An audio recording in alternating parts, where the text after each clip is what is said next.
నమస్తే ఫ్రెండ్స్, నేను మీ Shravani Harsha. Welcome back to our channel. ఇవాళ మన కథ అమ్మ నిర్ణయం. రచించిన వారు శారదా పోలంరాజు. కథని చివరి వరకు వినండి, నచ్చితే లైక్ చేయండి. ఈ కథ పైన మీ విలువైన స్పందనని కామెంట్ రూపంలో మాకు తెలియజేయండి. కొత్తవారు ఎవరైనా చూస్తున్నట్లయితే మన ఛానల్ని సబ్స్క్రైబ్ చేసుకోండి. అమ్మా, స్టేషన్ వచ్చింది, పద పద దిగాలి. కంపార్ట్మెంట్లో అందరూ గాఢ నిద్రలో ఉన్నారు. ఇదిగో ఈ బెంచ్ మీద కూర్చో, ఇక్కడ మరో రైలు ఎక్కాలి, నేనెళ్ళి టికెట్లు కొనుక్కొస్తాను. వెళ్ళబోతున్న కొడుకు వైపు జాలిగా చూస్తోంది సుగుణమ్మ.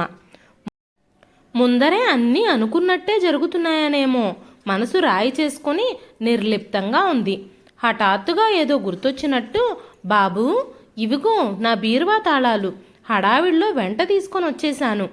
తల్లి చేతుల్లోంచి తాళాలు అందుకుంటూ పెద్ద పెద్ద అంగలు వేస్తూ కదిలి వెళ్ళిపోయాడు.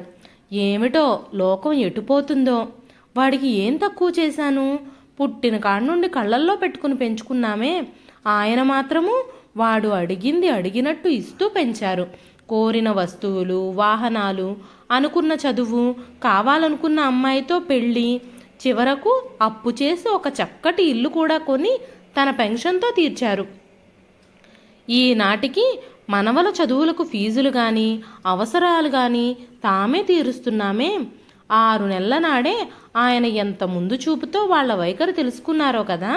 తనకే మాతృప్రేమ కళ్లకు పొరలు కమ్మేసింది. రాత్రి విన్న మాటలు చెవిలో గింగురు మనసాగాయి. ముసలాడిని సాగనంపాము, కానీ ఈవిడ్ను వదిలించుకుంటే గాని నాకు కావలసినట్టు ఉండే వీల్లేదు. ఆయన ఎప్పుడో కొనిపడేసిన 5 ఎకరాల భూమి ఈరోజు కోట్లల్లో ఉందట. బంగారమే పండుతోంది. ఈవిడేమో చూడబోతే పిడిరాయిలా ఉంది. ఆవిడ ఉన్నన్నాళ్ళు మనం అనుకున్న పనులు సాగవు. ఆ పై మాటలు గుసగుసగా సరిగ్గా వినిపించడం లేదు. చివర్లో కాజీపేట ఆశ్రమాలు అన్న మాటలు మాత్రం వినిపించాయి. డబ్బులదేముందే, ఆనాటికి రెడీ. సరే, ఉంటానింకా. పుటుక్కున మాటలు వినిపిస్తే లేనిపోని రచ్చ. నిద్ర పట్టక బాల్కనీలోకి వచ్చినప్పుడు చెవిలో పడుతున్న మాటలను తోసి పారేయలేకపోయింది. అమ్మా, చిన్నపిన్ని నిన్ను చూడాలని కలవరిస్తోందట, ఓసారి వెళ్ళొస్తే బావుంటుందేమో అన్న కొడుకు మాటలకు సుగుణమ్మ గుండెలో ఒక్కసారి కలుక్కుమంది. మిమ్మల్నే అత్తయ్య గారు, ఓసారి వెళ్ళిరండి, మీకు కూడా కాస్త మార్పు ఉంటుంది. మామయ్య గారు పోయిన కాడి నుండి ఇంటికే అంకితమైపోయారు. మీ బట్టలు సర్దుకుంటే రాత్రి ట్రైన్కు బయలుదేరొచ్చు. తేనెలాంటి మాటలు చురకత్తుల్లా తగిలాయి. తల ఊపి గదిలోకి వెళ్ళింది సుగుణమ్మ. ఎంత మూర్ఖురాలు తను! అంత ముందు చూపుతో చెప్పినప్పుడు ఆయన మాటలు కొట్టిపారేసింది. ఆస్పత్రిలో అమ్మి, ఓసారి అబ్బుల్ని రమ్మని ఫోన్ చేయబోయ్. అబ్బులా? వాడెందుకయ్యా ఇప్పుడు? చూద్దామనుందా? కాదులే, వాడితో పనుంది, అర్జెంటుగా రమ్మను. రేపు నువ్వు వచ్చేటప్పుడు బీరువాలో కింద లాకర్లో పెట్టిన ఆకుపచ్చ బ్రీఫ్ కేసు జాగ్రత్తగా తీసుకొనిరా. జాగ్రత్తగా అంటే ఎవ్వరికీ కనపడకుండా. సంధి ప్రేలేపన కాదు కదా. అనుమానం పొడచూపింది. ఆమె ముఖ కవళికలు గమనిస్తూ, అమ్మీ, అంత అనుమాన పడకే. పొయ్యే లోపల కొన్ని ముఖ్యమైన కార్యక్రమాలు చక్కబెట్టాలి, అంతే. ఎక్కువగా ఆలోచించకు. 4 ఏళ్ల నాడు అందరము కలిసి అరకు చూసి వస్తూ విశాఖపట్నం రైల్వే వెయిటింగ్ రూమ్లో చూసిన సంఘటన మర్చిపోయావటే అమ్మి. ఒక్కసారి ఆ దృశ్యం గుర్తుకు వచ్చి వెన్నులోంచి వణుకులాగా మొదలయ్యింది. నిజమేనండి, అయినా ఇప్పుడు ఆ సంగతి దేనికి? ఆ సమయం వచ్చిందే అమ్మి. దానికి అబ్బులైతేనే సరైన వాడు. అందుకే వాడిని పిలిపించమంటున్నాను. ఏరా అబ్బులు, బాగున్నావా? పొద్దున్నే ఆయనకు ఆహారం తీసుకుని వచ్చిన సుగుణమ్మకు అబ్బుల్ని చూడగానే కాస్త ప్రాణం లేచొచ్చినట్టయింది. గత 10 రోజులుగా రాత్రింబవళ్ళు తానొక్కతే బిక్కుబిక్కుమంటూ అక్కడే ఉండడం. ఇంటికి వెళ్ళి తనింత తిని ఆయనకు కావలసినవి తేవడంతోనే సరిపోతుంది. కొడుకు కోడలు చేర్చినప్పుడు రావడమే, మళ్ళీ మొహం చూపించలేదు. అదేమంటే ఆసుపత్రిలో ఒక్కరికన్నా రానియరు అని చెప్పి తప్పించుకుంటూ ఉన్నారు. అప్పటికే ఏమేమి చర్చలయ్యాయో ఏమో. అబ్బులు, నేను చెప్పింది బాగా గుర్తుందిగా. మీ అమ్మగారిని ఇక నీ చేతుల్లో పెడుతున్నాను. ఆయన మాటలకు చర్రున చాలండి మీరు మీ మాటలు. ఒక 4 రోజుల్లో ఇంటికి పంపిస్తామని చెప్పారు. 9 నెలలు మోసి కన్న కొడుకు మనల్ని కళ్ళలో పెట్టుకుని చూసేవాడుండగా మీరు మీ చోద్యపు మాటలు. సరేలేవే, నువ్వేమో 9 నెలలు మోసి కన్నావు, నేను 9 ఏళ్ళు వచ్చేదాకా భుజాల మీద ఎత్తుకుని పెంచాను. మరి ఇప్పుడో 9 9 18 ఏళ్ళుగా కోడలి బొటనివేలు కింద ఉన్నాడు కదే. నువ్వు కోరుకున్నట్టే జరిగితే సరే, అదృష్టవంతురాలివి. నన్ను చూసుకోవడానికి నువ్వు ఒళ్ళు హోనం చేసుకుంటున్నావు. మరి నిన్ను చూసుకునే వాళ్ళెవరే? 6 నెలలు ఎట్లా గడిచాయో ఆయన మాటల్లో ఒక్కటి కూడా పొల్లు మాట లేదనిపిస్తోంది. ఏదో ఒకరోజు ఈ స్థితి రాబోతుందని అర్థమవుతూనే ఉంది. ఇదిగోనండి అత్తయ్య గారు, ఈ పెట్టెలో సర్ది పెడతాను. మీ బట్టలు మందులు తెచ్చేయండి. ఎప్పుడెప్పుడు సాగనంపుదామా అని ఆరాటం స్పష్టంగా కనిపిస్తుంది. అంత పెట్టి వద్దులేమ్మా, 4 చీరల భాగ్యానికి ఈ చేతి సంచి చాలే. కొన్నాళ్లుగా పాత చీరతో కుట్టుకున్న సంచి తీసుకొని వచ్చింది. 4 అంటే 4 చీరలు అందులో పెట్టుకొని జిప్పు వేసి కొసలో తాళం పెట్టేయడం చూసిన కోడలి మొహం వికసించింది. అమ్మయ్య, బంగారం డాక్యుమెంట్సు ఏమీ వాల్యుబుల్స్ తీసుకోలేదన్నమాట అనుకుంటూ ఆనందం దాచుకోవడానికి తంటాలు పడ్డం సుగుణమ్మ కొనచూపుతో గమనిస్తూనే ఉంది. కాస్త ఈ కాగితాల మీద సంతకాలు పెట్టేయమ్మా, నాన్న పెన్షన్లో ఏవో మార్పులు వచ్చేటట్టున్నాయట, ఈలోగా అవసరానికి ఉంటాయి. ఇవిగో వీటన్నింటి మీద ఇక్కడ అంటూ బొత్తి కాగితాలు ముందర పెట్టాడు. అమ్మీ జాగ్రత్తే, ఎక్కడంటే అక్కడ సంతకాలు పెట్టించుకోవచ్చు. సంతకం పెట్టేటప్పుడు నేను చెప్పిన మాట గుర్తు చేసుకో. అత్తయ్య గారు, జాగ్రత్తగా పెట్టండి. అసలే మీ చేతుల్లో పట్టులేక వణుకొస్తోంది. మళ్ళీ సంతకాలు టాలీ అవ్వకపోతే ఇబ్బంది. మనసారా నవ్వుదామనిపిస్తుంది. బలవంతంగా అదిమి పెట్టుకొని చూపించిన చోటల్లా గిలికేసింది. రాత్రి అబ్బులకు ఫోన్లో చెప్పింది. అరే అబ్బులు, ఏమిటోరా, నాకు అనుమానంగా ఉంది. కాజీపేట రైల్ స్టేషన్ అంటున్నారు. తన ఇంట్లో పాలేరు, జారిపోతున్న నిక్కరు ఒక చేత్తో పట్టుకొని మరో చేత్తో కర్రపుల్ల పట్టుకొని గొడ్లెంబడి తిరుగుతుంటే తానే పాప అని జాలి తలిచి బళ్ళో వేసింది. వాడి తల్లిదండ్రుల పుణ్యమా అని చక్కగా చదువుకుంటూ డిగ్రీనో ఇంకా పై చదువో పూర్తి చేశాడు. ఏదో గుమ్మస్తా ఉద్యోగం చేసుకునే ఓ బక్క ప్రాణం. వాడు మాత్రం తనని ఏమని పోషిస్తాడు? అయినా ఆయన చెప్పారు కదా అని ఫోన్ చేసి చెప్పడం అయితే చెప్పింది. రైల్వే స్టేషన్లో ఒక్కతే కూర్చొని ఎందుకైనా మంచిది మరొక్క మారు గుర్తు చెయ్యాలి అనుకుంటూ ఫోన్ తీసి చూడగానే ఒక్కసారి గుండె జల్లుమంది. ఫోన్ మొత్తం ఖాళీ. నంబర్లు, వాట్సాప్ మెసేజ్లు అన్నీ తుడిచేసున్నాయి. ఇదిగో ఇందులో నీకు ముఖ్యమైన నంబర్లన్నీ రాసుంచాను, జాగ్రత్తగా పెట్టుకో, అత్యవసర సమయంలో ఉపయోగపడొచ్చును. జాకెట్లో దాచుకున్న చిన్న పర్సు తెరిచింది. ఆయన ఫోటో తనను చూసి నవ్వుతున్నట్టే అనిపించింది. ఏం జరుగుతుందో చూసావా అమ్మీ అంటూ వెక్కిరించినట్టుగా చూస్తున్నాడు. టకటకామంటూ బూట్ల చప్పుడు వినిపించి వంచిన తలకు మొదట పోలీసు బూట్లు కనిపించి మెల్లగా తలపైకెత్తింది. ఎదురుగా ఉన్న వ్యక్తిని మొదట గుర్తించలేదు. మెల్లిగా తేరుకొని అబ్బులు అని గొణిగింది. పోలీస్ ఇన్స్పెక్టర్ గబగబా వచ్చి సెల్యూట్ కొట్టి అటెన్షన్లో నిలబడ్డాడు.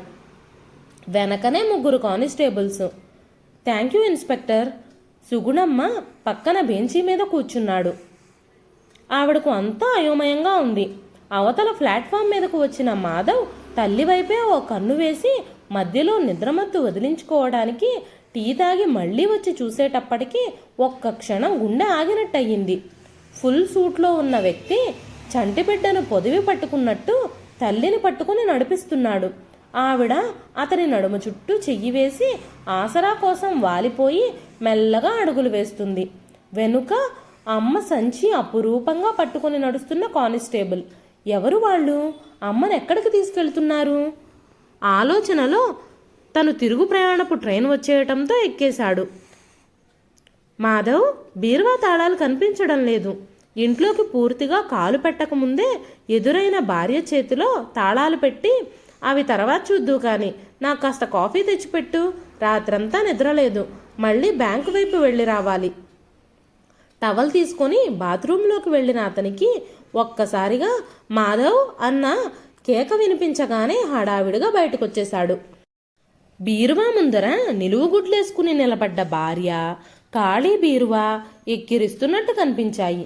లాకర్ నుండి 2 వెండి కంచాలు, 4 గ్లాసులు, మరికొన్ని పూజా సామాగ్రి తొంగి చూస్తున్నాయి. అదేమిటి, అమ్మ 4 చీరలు మాత్రమే కదా సంచిలో పెట్టుకెళ్ళింది, బీరువా ఖాళీగా ఉందేంటి? అయ్యో అయ్యో, అన్ని నగలు ఏమయ్యాయండి? పలకసర్లు, 1/2 డజను గాజులు, చంద్రహారము, ఇంకా ఇంకా అన్నీ కలిపి ఒక 50 తులాల నగలుండాలి. అక్కడి 5 ఎకరాల భూమి కాగితాలు ఎన్ని కోట్లు విలువయ్యేవి? ఏడుపు ఒక్కటే తక్కువ. సరే, గోల చేయవాక, ఎక్కడికి పోతాయి? వేరే అరమారారో పెట్టిందేమో, తర్వాత చూద్దాము. ముందర అమ్మ సంతకాలు పెట్టిన కాగితాలు నీ దగ్గరే ఉన్నాయి కదా, తీసిపెట్టు, బ్యాంకుకు వెళ్ళొస్తాను. ద్వారం పక్కన అభినందన్ ఐఏఎస్ అన్న పేరు చూసి ఒక్క క్షణం ఆగింది సుగుణమ్మ. అమ్మా, అబ్బులుగాడికి రిజిస్టర్లో పేరేవి రాయమంటారమ్మా? హెడ్ మాస్టర్ గారి ప్రశ్నకు సమాధానంగా అభినందన్ అని రాసుకోండి మాస్టారు. బాగా చదువుకుని అందరి అభినందనలు పొందాలని ఆశీర్వదించండి. అమ్మి, నీ బంగారు చేతులతో ఏ ముహూర్తాన బళ్ళో చేర్పించావో కానీ వాడు ఎంత అభివృద్ధిలోకి వచ్చాడో చూడవే. మంచి ఉద్యోగంలో చేరాడట. భర్త మాటలు చెవిలో గింగురుమన్నాయి. అబ్బులు 2 చెంపలు ఆప్యాయంగా నిమిరింది. అమ్మా, రాత్రంతా సరిగ్గా నిద్రలేక అలసిపోయినట్టున్నావు, గదిలో విశ్రాంతి తీసుకోమ్మా. అతని భార్య అందజేసిన కాఫీ పలహారాలు చేశాక అనునయంగా అన్న అబ్బులు మాటలకు, ఒక్క నిమిషం నాయనా, నా బరువు నీ మీద పెట్టేస్తే నాకు స్థిమితం. సంచి తీసుకొని అడుగున తను ఎంతో జాగ్రత్తగా కుట్టిన రహస్యపు అరకు ఉన్న జిప్పు తెరిచి కొడుకు కోడలికి తెలియకుండా దాచిపెట్టిన ఫైలు, మధ్యలో ప్లాస్టిక్ కవర్లో పెట్టిన బంగారు నగలన్నీ అతని చేతిలో పెట్టింది. నాయనా, మహానుభావుడు, కుపుత్రో జాయేత క్వచిదపి కుమాతా నా భవతి అన్న మాట నేను అబద్ధం చేస్తున్నానని భయంగా ఉందిరా. ఈ విధంగా కన్న కొడుకును మోసబుచ్చి నేను చేస్తున్న పనులను భగవంతుడు కూడా క్షమించడేమోరా. అమ్మా, తల్లి ఏనాటికి కుమాత కాదమ్మా. బాబుగారు మీరు చెయ్యవలసిందంతా చేశారు, కావలసినంత ఆస్తి సమకూర్చారు. అయినా మిమ్మల్ని వదిలించుకోవడానికి ప్రయత్నం చేశారు కదమ్మా. ఇంకా నీ భవిష్యత్తు కూడా చూసుకోమని కదమ్మా బాబుగారు చెప్పినట్టు చేస్తున్నావు. ఇంకా ఎటువంటి ఆలోచనలు పెట్టుకోకుండా హాయిగా విశ్రాంతి తీసుకోమ్మా. పడుకున్నదే గాని మళ్ళీ ఆలోచనలు. 4 ఏళ్ల నాడు అరకు వ్యాలీ చూసి వస్తూ రైల్వే రిటైరింగ్ రూమ్లో దృశ్యం గుర్తుందంటే అమ్మి, కుటుంబమంతా కలిసి ట్రైన్ కోసం ఎదురు చూస్తుండగా కనిపించిన ఆ దృశ్యం తలుచుకుంటేనే ఒళ్ళు గగురు పొడుస్తోంది. సామాను వేసే ట్రాలీ లాక్కు వస్తూ కనిపించారు కూలీలు. వెనకాలే రైల్వే నర్సు డ్రెస్లో 2. ఒగ్గులాగా ముడుచుకొని ఉన్న వృద్ధురాలిని ఒక కూలీ ట్రాలీ మీద నుండి ఎత్తుకొని బెంచి మీద పడుకోబెట్టారు. ఆవిడ ఏమిటో తెలిసి తెలియని స్థితిలో గొణుగుతూ ఉంది. అంత ముసలావిడ ఎవ్వరూ లేకుండా ఒంటరిగా ప్రయాణం చేయడం ఏమిటో ఆరాటం పట్టలేక అటుగా పోతున్న కూలీని ఆపి అడిగింది. అతను చెప్పిన వివరాలు బట్టి ట్రైన్ ఖాళీ అయ్యాక శుభ్రం చేద్దామని వెళితే ఈవిడ కనిపించింది. కొడుకు వెంట వచ్చాడని, కూతురు ఈ ఊళ్ళోనే ఉంటుందని చేతిలో ఒక కాగితంలో అడ్డదిడ్డమైన ఫోన్ నెంబరు చూపించింది. అవునండి, ఆ వృద్ధురాలి గది తలుచుకుంటేనే కడుపులో తరుక్కుపోతుంది. ఆ సంతానం అంత దౌర్భాగ్యులేంటండి మరీను. అయినా మీకు ఈ సమయంలో ఆవిడ ఊసు దేనికట? ఆయాసపడుతూనే చాలా విషయాలు చర్చించాడు ఆయన. అమ్మో, ఆయనంత ముందు చూపుతో వ్యవహరించబట్టి తనకు ఈ అండైనా లభించింది. లేకపోతే తాను కూడా ఆ ముసలావిడలాగా రైల్వే ప్లాట్ఫామ్ మీద తలుచుకుంటేనే ఒళ్ళు జలతరిస్తోంది. సుమా, అమ్మను జాగ్రత్తగా చూసుకో. ఏ నిమిషమైనా మాధవ్ నుండి ఫోన్ రావచ్చు. నేను చెప్పినట్టుగా మాట్లాడు. అబ్బులు ఆమెను భార్యకు అప్పగించాడు. అమ్మ చేత ఎంతో ముందు చూపుతో సంతకాలు పెట్టించుకున్న కాగితాలు పట్టుకొని హుటాహుటీగా బ్యాంకు వద్దకు చేరుకున్నాడు మాధవ్. ఎంత కాదన్నా నాన్న పెన్షన్లో ఎఫ్డీలలో దాచిన మొత్తం 50 లక్షలు పైమాటే ఉంటాయి. మేనేజర్కి తనను తాను పరిచయం చేసుకుని, మా అమ్మగారికి ఆరోగ్యం బాగా క్షీణించి పవర్ ఆఫ్ అటార్నీ నాకు ఇచ్చేశారండి. మా నాన్నగారి అమ్మగారి అకౌంట్ నాకు ట్రాన్స్ఫర్ చేసే ఏర్పాట్లు. చేతిలో కాగితాల మీద ఉన్న సంతకాలను పరిశీలనగా చూసి, మీరు సుగుణమ్మ గారి అబ్బాయేనా? అనుమానంగా అడిగాడు. అవునండి, ఇవిగో నా ఆధార్ కార్డు, ఇంకా ఇతర ఐడెంటిటీ. ఆగండి ఆగండి, సారీ, ఇవి సుగుణమ్మ గారి సంతకాలు కావండి, ఏవో ఫోర్జరీ. ఫోర్జరీ ఏమిటండి? మా అమ్మ స్వయంగా సంతకాలు పెట్టించిన డాక్యుమెంట్స్. పెద్ద వయసు వల్ల కాస్త తేడా వచ్చిందేమో. మరొక్కసారి చూడండి. కనీసం ఎంత అమౌంట్ ఉందో చెప్పగలుగుతారా? ఆవిడ మా రెగ్యులర్ కస్టమర్. ఆవిడ సంతకం నేను చాలా సులభంగా గుర్తించగలుగుతాను. అయినా అట్లా ఎవరికంటే వారికి పర్సనల్ అకౌంట్ డీటెయిల్స్ చెప్పకూడదని రూల్ ఉంది కదా, ఆ మాత్రం తెలియదా? సంతకాలు పెట్టేటప్పుడు జాగ్రత్తే అమ్మి, నేను చెప్పిన మాటలు గుర్తుపెట్టుకో. భర్త మాటలు తలుచుకుంటూ తల్లి చేతికొచ్చినట్టు గెలికి పారేసిందన్న వాస్తవం గమనించలేదు పాపం ఆ కొడుకు. మొహం వేళ్లాడేసుకొని ఇల్లు చేరిన మాధవ్ చెప్పిన సమాచారం విని అతని భార్యకు కాళ్ళు చేతులు ఆడలేదు. ఇంట్లో డాక్యుమెంట్సు, బంగారం మాయం, బ్యాంకులో అకౌంట్ ఎక్కడిదక్కడ లాక్ అయిపోయింది. ఇంకా ఇప్పుడు ఏం చెయ్యాలి? ఫోన్ ఉంది కదా, ఒకసారి చేసి మాట్లాడు. నెమ్మదిగా ఎక్కడుందో తెలుసుకో, పోయి పిలుచుకురా. అమ్మా సుమా, ఇదిగో నా మొబైల్ మోగుతుంది, మాధవ్ నెంబరే. హలో, నేను కాజీపేట స్టేషన్లో పనిచేస్తానండే. ఈడ బల్లకాడ ఊడుతా ఉంటే ఈ ఫోన్ కనబడింది సారు. పోలీసులకు అప్పచెప్పేదానికి ఎత్తుకెళ్తుండానండే. అయ్యో, ఫోన్ కూడా అక్కడే పడిపోయిందట. అమ్మను కాంటాక్ట్ చేసే మార్గమే లేదు. తండ్రి ఆబ్దికం ముగించాననిపించి భోజనాలు చేసి టీవీలో ఛానల్స్ మారుస్తున్న మాధవ్ హఠాత్తుగా వెనకకు ఒక తెలుగు వార్తల ఛానల్ వద్దకు వచ్చి ఆగిపోయాడు. రిబ్బన్ కట్ చేసి ఒక బిల్డింగ్ ప్రారంభోత్సవం. లైఫ్ సైజులో ఉన్న నాన్న ఫోటోకు దండ వేసుంది. కింద స్క్రోల్, కరుణాలయం ఆశ్రమం ప్రారంభోత్సవ కార్యక్రమం. రిబ్బన్ కట్ చేసిన కలెక్టర్ అభినందన్. కనిపిస్తున్న దృశ్యం చూసి అవాక్కయ్యారు. మైకు ముందర చిన్న అంచు ఉన్న గద్వాల్ చీరలో నిండుగా కనిపిస్తోంది సుగుణమ్మ. పక్కన కుర్చీలో దర్జాగా ఉన్న అభినందన్. కారణాలు ఏమైనా కానీ ఆర్థికంగా భారం కావచ్చు, వారి స్వేచ్ఛకు ఆటంకం అనిపించవచ్చు. దానికి మార్గంగా తీర్థయాత్రలను తీసుకొని వెళ్ళి రైళ్లల్లో దూర ప్రాంతాల్లో వదిలేయడం చాలా సాధారణం అయ్యింది. మన రైల్వేస్ వారి లెక్కల ప్రకారం నెలలో కనీసం 10 మందైన వృద్ధులు అనాథలుగా వదిలివేయబడుతున్నారు. చేతనైన వారు వృద్ధాశ్రమంలో చేరడమో, అది చేతగాని వారు భిక్షగాళ్లగానో మారుతున్నారు.